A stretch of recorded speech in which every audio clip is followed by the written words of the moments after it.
Hi everyone, welcome back to the new video. आज मैं बताने वाली हूँ कि मैं कहाँ तक पहुँची हूँ अपने पूरे के पूरे उस अपनी मेजर बैकलॉग को कंप्लीट करने में। तो मैं बता सकती हूँ कि मैंने बैच लिया था बहुत दिनों पहले। मुझे 11 दिन हो गए हैं बैच को परचेज़ किए हुए। तुम लोग समझ सकते हो कितना ज़्यादा बैकलॉग हो गया होगा मेरा, लेकिन मैं इतनी ज़्यादा, समझ रहे हो, मतलब मैंने बहुत ध्यान से अपना बैकलॉग ऑलमोस्ट कंप्लीट कर लिया है। तो मतलब zoology and botany almost completed, and chemistry मेरा कंप्लीट नहीं है और मेरा फिज़िक्स भी कंप्लीट नहीं है। मतलब 10-10 क्लासेस हैं। लेकिन इस वीडियो में तुम्हें मैं भर भर के टिप्स देने वाली हूँ कि नोट्स कैसे बनाएं, स्पेशली फॉर बायोलॉजी, क्या क्या करें क्या क्या ना करें, क्योंकि मुझे ये एडवाइस मैंने बहुत सारे लोगों से सुनी है, तभी मैं तुम्हें बता रही हूँ।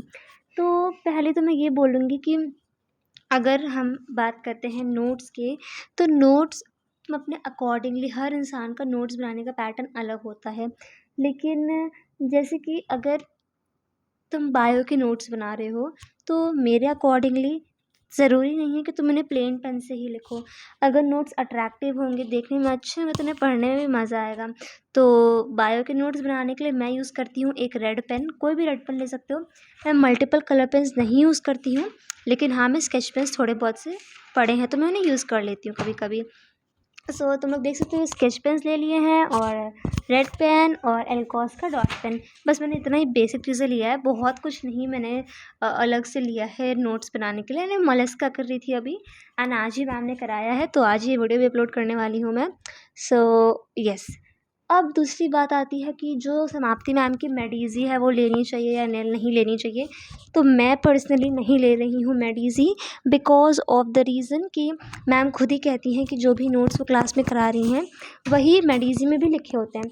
तो अगर क्लास में वही हम लिख रहे हैं अपनी नोटबुक में, तो मेडीज़ी क्यों लें।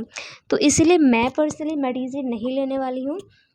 तुम्हें लेना है तो तुम ले सकते हो।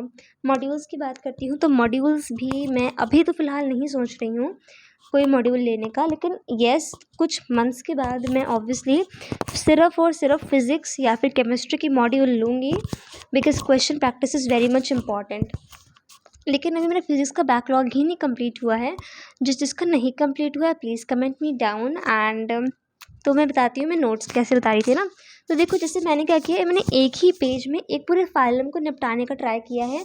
तुम पेज बचाने की कंजूसी बिल्कुल भी मत करना कि तुम बिल्कुल ही, समझ रहे हो, एकदम कॉम्पैक्ट बना दो चीज़ों को, तो फिर तुम्हारे जो नोट्स हैं बहुत ख़राब लगेंगे। हम जब नोट्स अट्रैक्टिव होंगे देखने में, तभी हमारा पढ़ने का मन करेगा, because aesthetic maintains like it want, समझ रहे हो। तो तुम थोड़ा ढंग से नोट्स बना लेना। अब आते हैं बुक रीडिंग, स्पेशली बायोलॉजी कैसे करनी है, because NCERT, NTA demands NCERT, ठीक है, बायो की पूरी। तो अब बहुत सारे लोगों को मैंने क्या किया, देखा है कि व्हाट डू दे डू कि वो अभी से ही अंडरलाइन करने लगते हैं, मल्टीपल हाइलाइटर्स यूज़ करते हैं। डू नॉट यूज़ दैट, बिल्कुल भी यूज़ नहीं करना है। इंस्टेड आप ये कर सकते हो कि आप एक एक पेज को रीड करो विदाउट अंडरलाइनिंग, एंड जब भी तुम रिवीजन कर रहे हो, तब तुम या फिर पीवाईक्यू सॉल्व कर रहे हो, तो देखो कि उस पर्टिकुलर लाइन से किस ईयर का पीवाईक्यू बना है।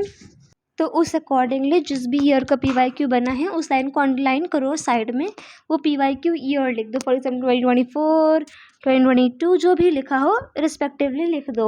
तो उससे भी तुम्हारी प्रैक्टिस बहुत अच्छी हो जाएगी और तुम्हें पता चल जाएगा कि किस फील्ड से, या फिर किस पैरा से क्वेश्चन सबसे ज़्यादा आते हैं। So that's it, hope you liked it. Will be meeting in the another video, तक के लिए बाय बाय।